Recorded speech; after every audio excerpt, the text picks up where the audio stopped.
ANC President Jacob Zuma says the authority and power of the ruling party lies with its branches. And Textile says job losses in the sector have slowed down by around 50% since 2009.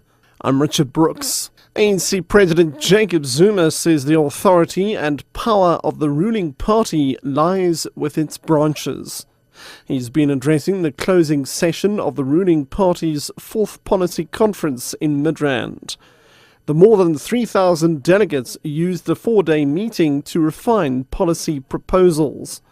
Zuma says the party's grassroots and not leaders have the authority to steer the ANC in a particular direction. Therefore, conference resolved that the interventions required to speed up change, especially with regard to economic transformation, can be understood as marking the second phase of the transition to a national democratic society, instead of the second transition proposed by the National Executive Committee.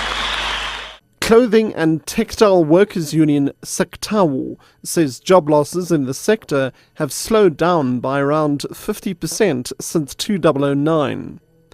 The union says this is due in part to an agreement for a low wage for entry-level workers. However, there's still concern about the negative effects of Chinese imports on jobs in the industry. Textile's General Secretary Andre Creel. This suit represents an employee. It represents employment. It represents somebody in South Africa getting a job. So every time before you buy your Gucci suit and your whatever suit, just remember that you are creating a job in Italy and not South Africa. When you go into a shop and you buy your own grocery, read where this canned vegetable was made.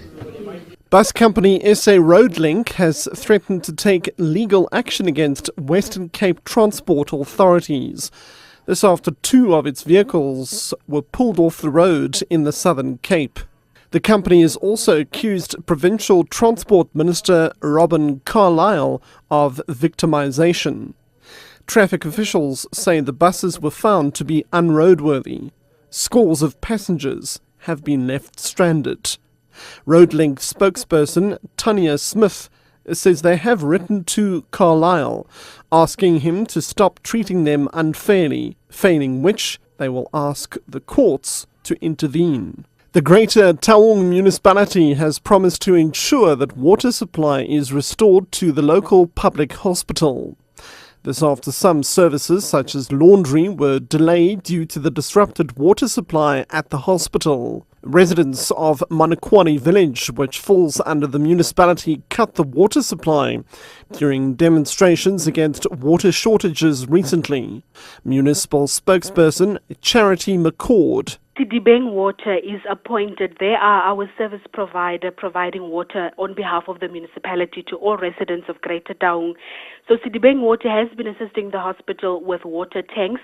They have been pumping as much as they can to assist all those essential services that are mostly in need of water. As of this afternoon, water has been restored to certain parts of the area. It's been very slow, but it has been restored.